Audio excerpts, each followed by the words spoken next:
Ready, start. Now, coming back to the question of minorities, you will please find why this particular resolution has been so widely put in that it might include a religious minority as well, a linguistic minority as well, or an economic minority, as some honorable members rightly pointed out.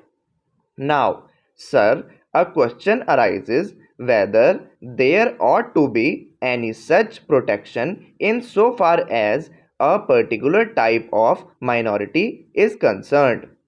I shall deal with the question of minorities at some length, but you will please find, sir, what the honorable mover wants is that there ought to be a permanent minorities commission.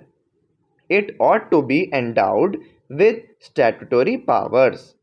Therefore, sir, an attempt is being made for the first time by my honorable friend for driving a wedge between a community and a community.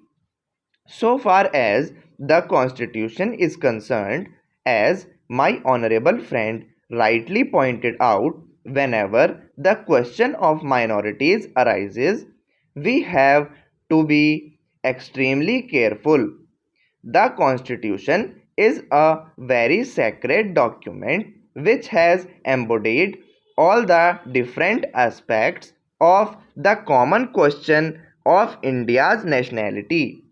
India is one in spite of different types of languages and religions, but in the midst of all these diversities, we have to develop a common nationality. Therefore, whenever we consider the question of the development of the nation and the interest of the nation, you cannot afford to think in terms either of religion or of language. It is true, sir, that there are different religions. It is also true that there are different languages. Therefore, a question arose, and the framers of the constitution had to devise a constitution in the midst of the unity of India with certain diversities here and there.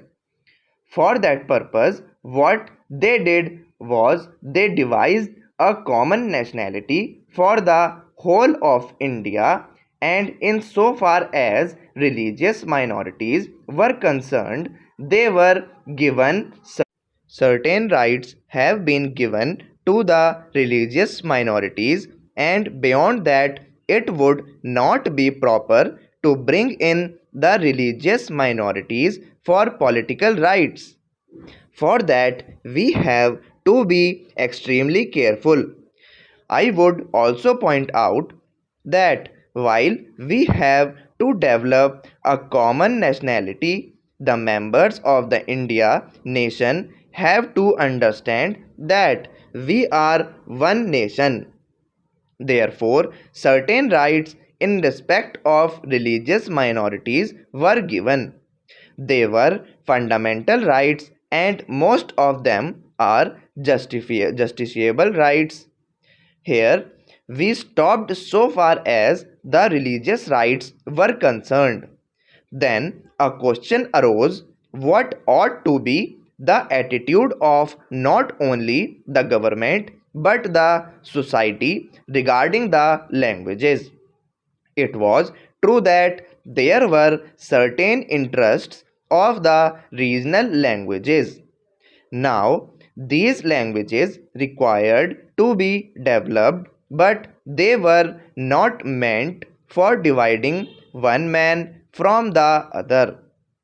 So, in 1956, when the states were formed to a certain extent on the basis of language, what was done was not to have a state with cent% people belonging to the regional language, because there were bound to be people belonging to different languages.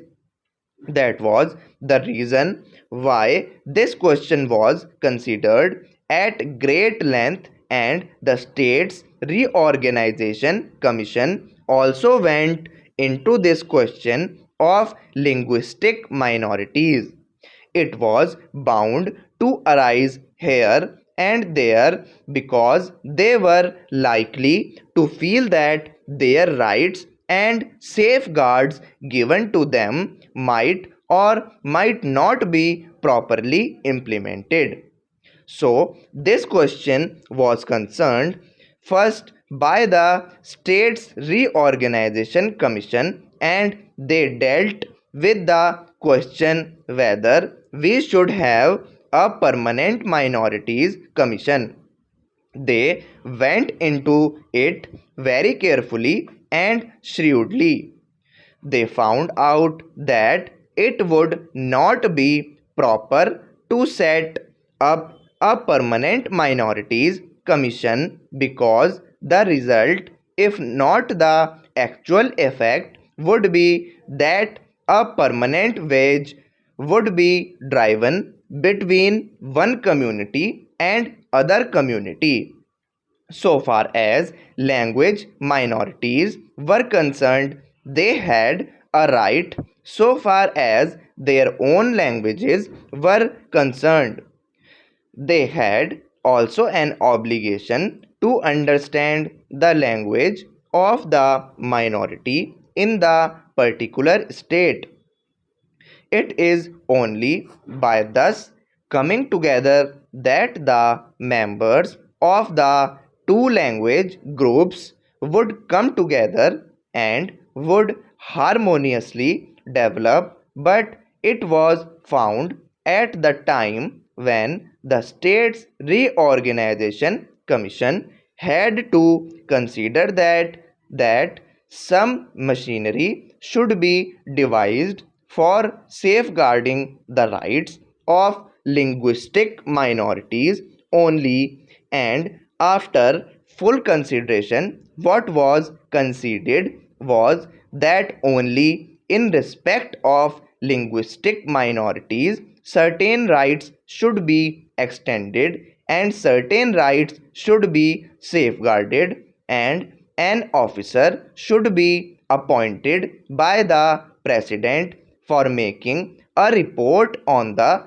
question whether these rights of the linguistic minorities are or are not properly safeguarded.